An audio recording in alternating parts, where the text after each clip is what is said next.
It all started on a cold Monday morning when the glass doors of Fisher Dynamics, one of the biggest tech corporations in Germany, slid open, revealing a janitor who had become an unspoken part of everyone's day. His name was Ravi, a quiet, middle-aged immigrant who worked the night shift cleaning the CEO's office. Few ever noticed him, but those who did said he moved differently. Calm, deliberate, like a man who had lived many lives before this one. That morning, Clara Fisher, the company's 32-year-old billionaire CEO, was pacing in her office, visibly frustrated. She was known across Europe for her unmatched intelligence, a master's in economics from Heidelberg, and a sharp, almost intimidating wit. But lately, she'd been losing control of her empire, her investors were pressuring her, and her staff whispered that she'd lost her spark. To distract herself, she decided to challenge her board members to something unusual, a game of German chess, a more complex and strategic variant of traditional chess popular among intellectual elites in Berlin. But when no one dared to play against her, they all feared embarrassing her or being embarrassed. She sighed and said aloud, half joking, half angry, "Is there anyone in this building who can give me a real challenge?" A voice came from the corner. "If you don't mind, ma'am, I can play." She turned, frowning. It was the janitor, Ravi, holding a mop and a quiet smile. For a moment, she thought he was joking. You play German chess?" Ravi nodded gently. "It's been many years, but yes. I used to play." The entire office froze. The room fell silent as the billionaire CEO and the janitor faced each other. Clara smirked. "All right then," she said, motioning him to the sleek glass chessboard on her desk. "If you beat me, I'll double your salary. But if I win, you'll clean my office for a month without pay." He simply smiled. "Deal." The first few moves went fast. Clara was aggressive, confident. She wanted to humiliate him quickly, to remind everyone of her dominance. But within minutes, Ravi began to counter her every move with precision. His strategy was calm, patient, almost poetic. The watching employees leaned in, whispering. Clara's confident smirk began to fade. "Who are you?" she asked softly, realizing she was losing. Ravi didn't look up. "Someone who learned that you can't win every battle by force, ma'am."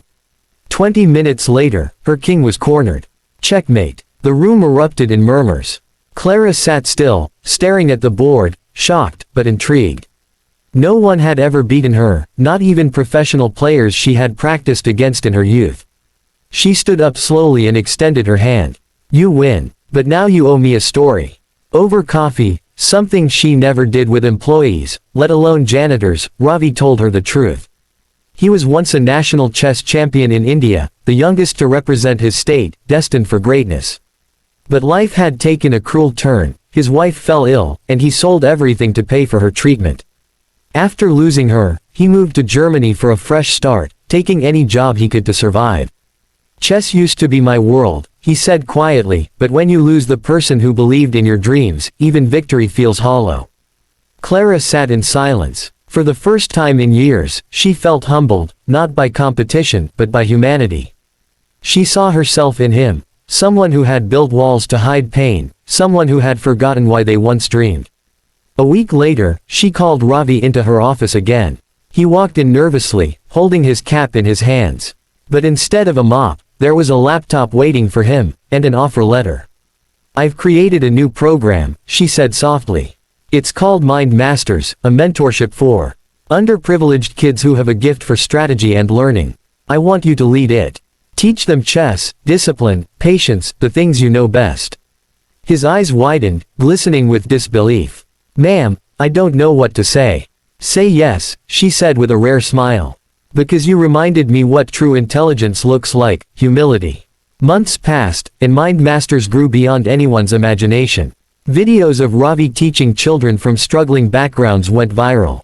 His calm, fatherly presence and wisdom inspired millions. The story of the janitor who beat a billionaire CEO became a symbol of hope, proving that titles don't define intelligence, perseverance does. Clara often visited the classes, watching the children play with fierce focus. One day, a journalist asked her, "Why did you trust a janitor with such an important role?" She smiled. "Because he didn't just beat me at chess. He taught me to play life better." And that's how one humble man, unseen by most, reminded the world that greatness doesn't wear a suit or a title. Sometimes, it wears a janitor's uniform and carries a quiet heart full of wisdom. So if you're watching this right now, remember, never underestimate yourself or others based on where you stand today. Life has its way of turning pawns into kings, if you keep moving forward, one square at a time. Right finger if this story moved you, hit that like button, share it with someone who needs hope today, and subscribe, because more true and emotional stories like this are coming, and you don't want to miss them.